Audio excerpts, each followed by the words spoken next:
I just want to sort of say what we do and what we've done to develop our program from being very okay to pretty darn good.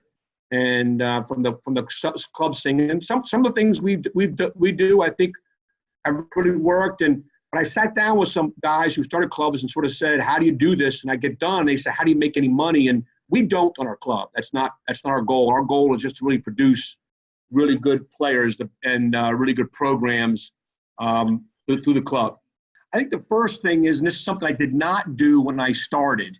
What is your mission? And then the next thing is, once you come up with a mission, whatever that is, whatever you want it to be, then the next part is, how do you present it? How do you get it out there? How do you make it visible? How do you get others to understand what your mission is? So when you make decisions, that they know that those decisions that you're making are in turn following your mission. So we have this, we put this right on our webpage. And there's a bunch of different kinds of things we do between standards, mission, non-negotiables, and those kinds of things.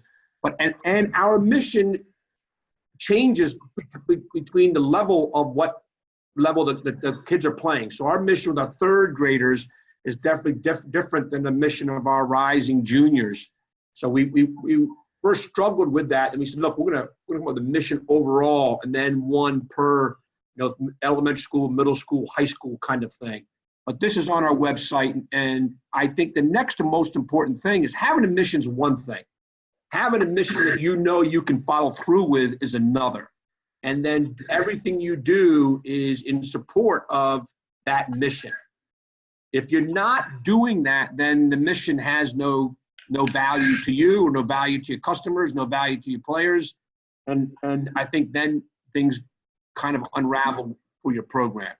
So then we talk about that mission, and not the whole mission, but we make sure we take lines of that mission at our tryouts. We make sure people understand that at our parent meetings, at our player meetings, at our coaches meetings. So after each tryout, I address all the parents that are there at that tryout about one of the things about our mission. We talk about what we just did in our tryouts, what we're looking for, what the commitment we're expecting the players, what the commitment they can expect from us, and making sure that they understand what our level of commitment is to them and the expectation of them to us. And then at coaches meetings, we also talk about that. We are doing more and more player meetings. I'm not sure it's because we have an office space now that, the last 4 years that could fit players in, but we are beginning to see more coaches have meetings with their teams, and they've been very, very beneficial. Matt, what is your mission? What is the mission? The mission, the overall big mission, is to develop our players. That is what we feel is the number one thing overall. And later on, you hear me talk about a little bit is developing yourselves as coaches, the directors, and everybody else. And we use that term an awful lot about our program. So the overall mission is to develop the player.